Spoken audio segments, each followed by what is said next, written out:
Welcome back. In the theory lectures and also in the practicals, I have been continuously saying that we need to avoid 90-degree turns in order to keep our circuit resistant of electromagnetic interference and noises. So, in order to avoid 90-degree turns, most of the times we had kept 45-degree turns such as this one.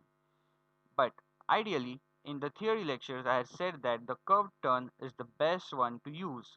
So how can we make a curved turn in Proteus? It's simple. So first of all, I had removed this track from over here, and what I have to do is I will just left click on the pin, make a turn like this, and click on the control button on the keyboard. So you can see instead of sharp turns, I have the curved turns over here. If I release the control button, we have a sharp turn, and if I press the control button on the keyboard, we have a curved turn. To complete the trace, click on the left mouse button and we have a curved turn on our trace. So let's just edit this one too.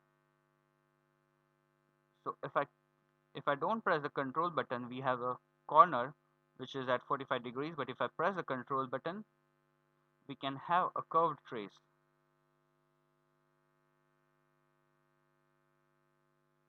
So this is how we can make curved traces in Proteus PCB layouts.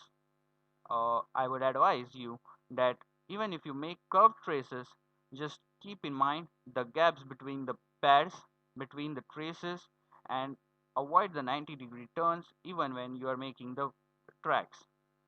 So fellas, stay tuned for the next feature.